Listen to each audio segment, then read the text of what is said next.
diri NPM 19050173. Kali ini saya akan membawakan sebuah materi pembelajaran yaitu esensial pendidikan IPA di kelas tinggi. Selamat menyaksikan. Manusia. Sistem rangka adalah membentuk kerangka yang kaku dengan jaringan-jaringan dan organ-organ yang melekat padanya. Sedangkan ilmu yang mempelajari itu osteologi. Kelompok besar tulang, bagian poros tulang atau aksial terdiri atas 80 tulang pada manusia dewasa.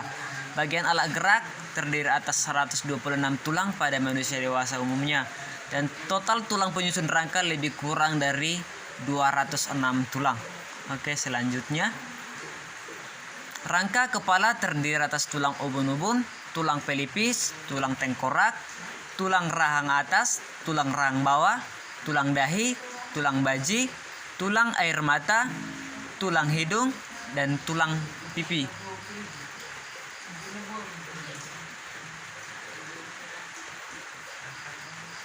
Selanjutnya, rangka badan berfungsi sebagai pelindung organ-organ tubuh yang terletak dalam rongga badan, misalnya jantung dan paru-paru.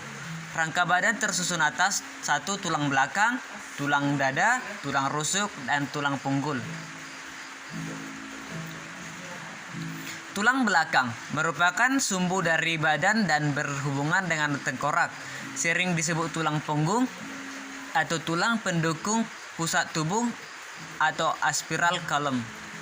Sangat kuat, terdiri atas mengulangkan penopang dan sangat berat.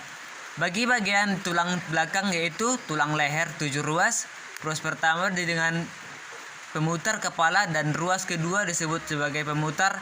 Tulang punggung terdiri atas 12 ruas. Masing-masing ruas belakang tersebut terdiri atas tulang spons yang berisi sumsum tulang merah dikelilingi lapisan tulang kompak yang tipis. Tulang dada. Bentuknya pipi agak lebar, panjangnya 15-20 cm, berhubungan dengan tulang selangka dan tulang rusuk. Bagi bagian tulang dada yaitu tulang dada atas, tulang dada tengah, dan pedang-pedangan. Tulang rusuk, bentuknya pipi panjang dan membentuk sanggar. Jumlahnya 12 pasang, bergabung dengan 12 tulang panggung yang melengkung dan bagian depan. Bagian tulang rusuk yaitu tulang rusuk sejati, tulang rusuk palsu, dan tulang rusuk melayang. Tulang gelang bahu, tempat persendian dengan bahu atau bagian atas.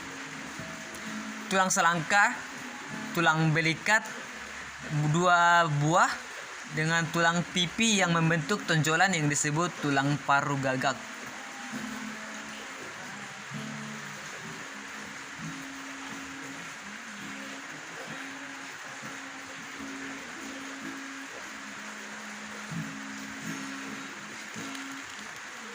Tulang gelang panggul, tulang persendian dengan tulang paha.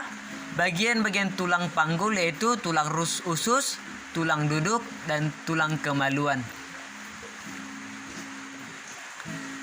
Rangka anggota gerak. Tulang anggota gerak berupa tulang pipa dan tulang pendek yang berhubungan antara satu sama lainnya dengan perantaran persendian. Bagian-bagian rangka anggota gerak yaitu rangka anggota gerak atas, rangka anggota gerak bawah. Selanjutnya, rangka anggota gerak atas. Bagian-bagian anggota gerak atas yaitu tulang lengan atas, tulang kasta, tulang pengumpil, tulang pergelangan tangan, tulang telapak tangan, dan tulang jari tangan. Rangka anggota gerak bawah. Yang pertama tulang paha, yang kedua tulang tempuruk lutut, yang ketiga tulang kering, yang keempat tulang betis, yang kelima tulang pergelangan kaki, yang keenam tulang tumit, yang ketujuh tulang telapak kaki, dan tulang ruas jari kaki. Selanjutnya, bentuk tulang. Bentuk seperti pipa, panjang silindris. Yang kedua, ujungnya membuat tersusun atas tulang rawan. Yang ketiga, bagian tengah bernama metalis dan berongga berisi sumsum tulang. sumsum tulang merah, dan sumsum tulang kuning. Tulang pendek, tulang yang lebih kecil. Yang kedua, bentuk hampir seperti kubus atau bulat. Yang ketiga, berguna bebas. Dan keempat, ditemukan pada tulang telapak dan kaki. Yang selanjutnya, tulang pipi, tulang berbentuk lempengan pipi yang lebar, fungsi melindungi struktur tubuh di bagian bawahnya. Yang ketiga, ditemukan pada tulang kepala.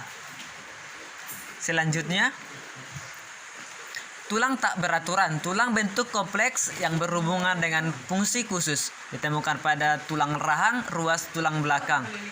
Sel-sel yang terdapat dalam tulang, yang pertama sel osteopromoter, yang kedua sel osteobias,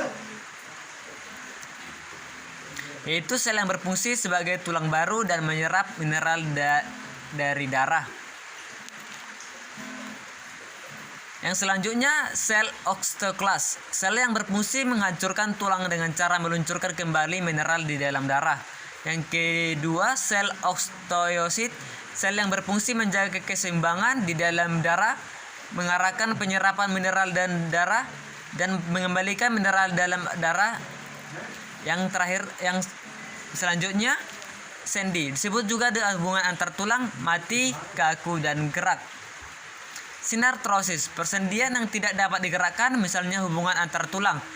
Dapat dibedakan menjadi dua, sinartrosis simbiosis, yang kedua sinartrosis sindokrodosis.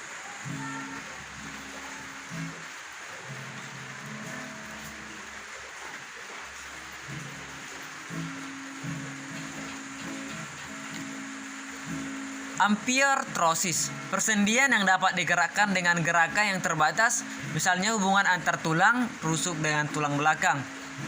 Dapat dibedakan menjadi dua, syndraiosis dan symphysis. Diartrosis, persendian dan bebas gerakannya di hubungan antar tulang rusuk dan tulang belakang. Macam-macam diartrosis yaitu sendi peluru, sendi engsel, sendi putar, sendi pelana, sendi luncur.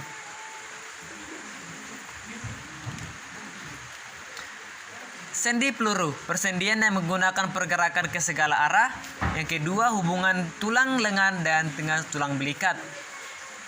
Yang selanjutnya, sendi engsel, persendian yang memungkinkan gerakan satu arah. Contohnya sendi siku antara tulang lengan atas dan tulang hasta. Selanjutnya, sendi putar, persendian yang memungkinkan gerakan berputar atau rotasi. Contohnya hubungan dengan tengkorak, tulang belakang, atau atlas.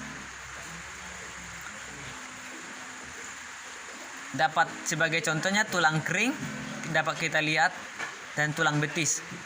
Sendi geser, persendian yang memungkinkan gerak rotasi pada satu bidang datar. Contohnya hubungan tulang pergelangan kaki.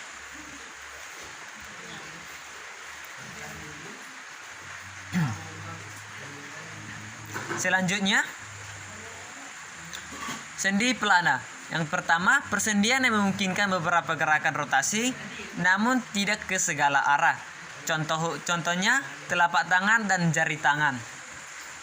Lanjut, gangguan pada tulang. Gangguan pertama, fraktura atau patah tulang. Fraktura terbuka atau fraktura tertutup, remuk atau retak. Yang kedua, gangguan persendian, yaitu disklasi sendi atau terkilir. Yang kedua, antiklosia atau sendi nggak bisa gerak. Yang ketiga, artikilis atau radang sendi. Yang keempat, gout artritis atau asam urat. Yang kedua, gangguan lain atau mikroporohalus atau osteoporosis dan rakitis. Yang selanjutnya, materi panca indera. Panca indera dibagi menjadi 5 bagian. Yang pertama, mata. Bagian-bagian mata dapat kita lihat di gambar, yang dimana sumber cahaya masuk ke dalam mata melalui kornea, melewati pupil yang melalui jalur oleh iris, dibiaskan oleh lensa, dan selanjutnya yang indera ketiga, telinga, yaitu indera pendengar.